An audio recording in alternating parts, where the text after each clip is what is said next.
I'd like to tell you a story that goes back to 1986. I was an undergraduate student in Spain. I was a sophomore, and I was working along with, I believe it was three male students and two female students. We were working on a team paper for our sociology class, and we had to go out and do some research and study a local community in that part of Spain.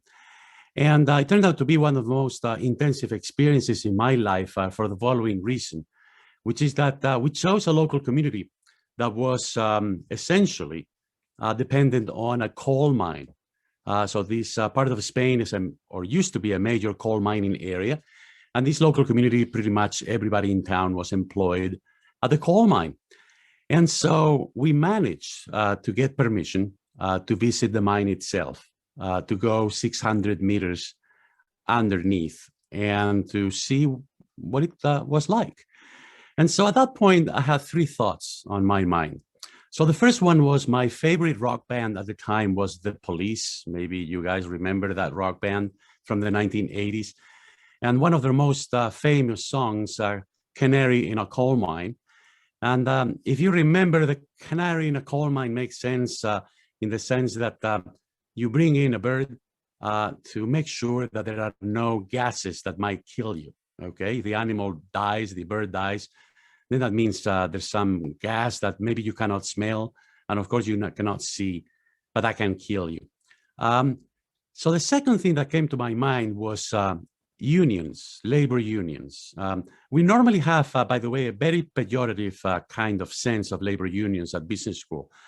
And, the unions in this town, of course, they were defending the interests of the workers, but they were also trying to create community. That also we learned. And the third thing that came to my mind was how coal miners have been in many different parts of the world, but specifically in that town, associated with revolutions. So there's been several social revolutions, political revolutions in the world that have been driven by coal miners, or revolutions in which coal miners played a very, very important role.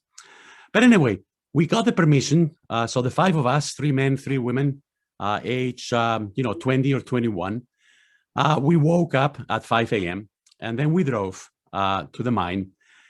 We changed our clothes, of course, and then they asked us to sign our lives away. So we had to sign a piece of paper that essentially said, if something happens to you during the next few hours, that's entirely your responsibility.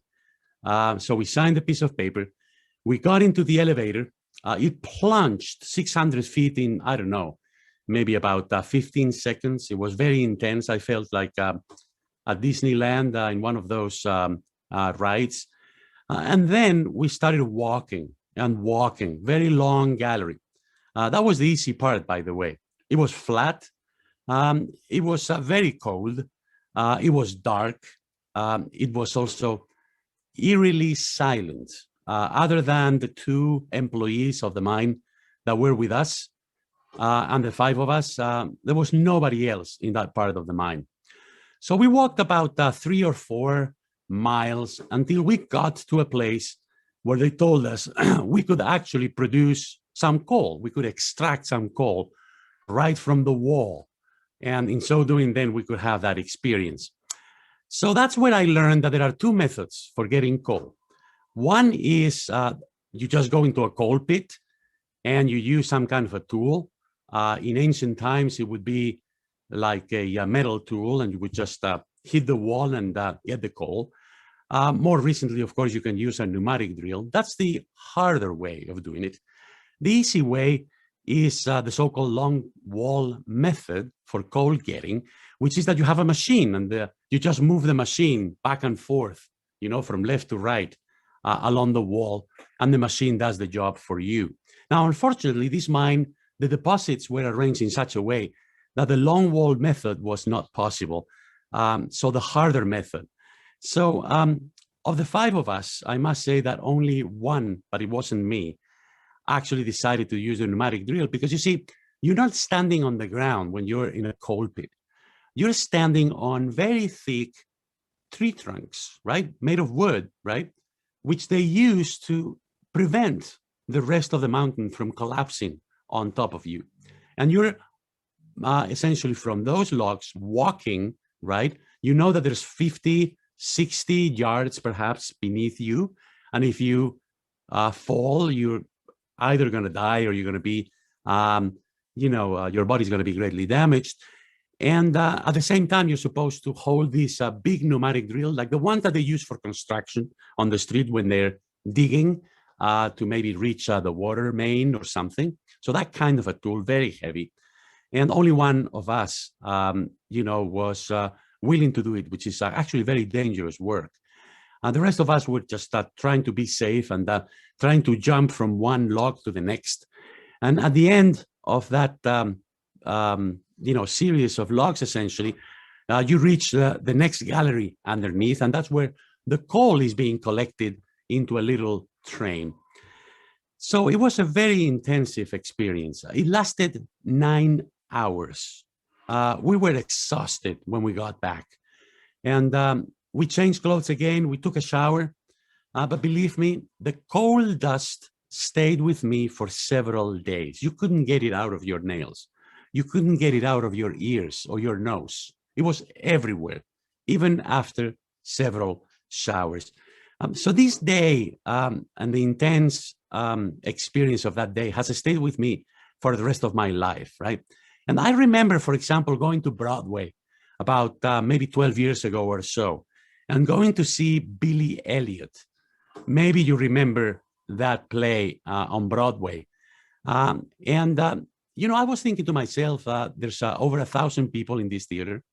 And I was thinking, probably not that many people have been in a coal mine, and not just walking, but actually right next to where the coal is being extracted by one of your team members from this paper in college. And I was thinking, I think I have a different perspective on what's going on in this theater play, in this Broadway play called Billy Elliot, which, as you know, is about the Thatcher government shutting down all of the coal mines in Britain in the 1980s. And these are the 5 things that I learned from that experience. So the first was, coal is dirty.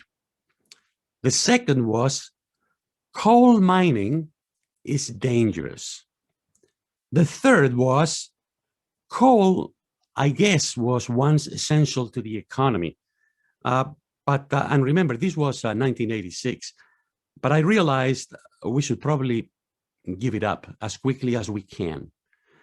Number 4, I learned, okay, maybe we should be shutting down these coal mines because coal is dirty and it's dangerous work. But we've got to do something about the communities that depend on that coal mine. And that was the big mistake that we made in Spain. We didn't really take care of them. That was the big mistake that I think we made here in the United States in Appalachia. That's a mistake that we're making in many different parts of the world. That yes, a new technology comes along, maybe it's solar, maybe it's wind, maybe it's biomass, and we stop producing coal. And there's a very good environmental reason for doing so. But we need to take care of the communities, and we often forget about that.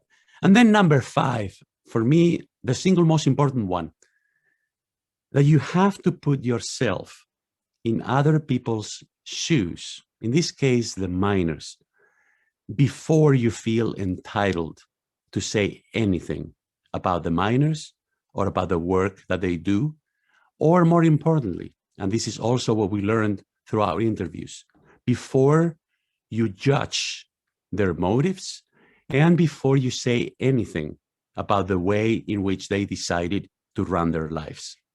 Thank you so much.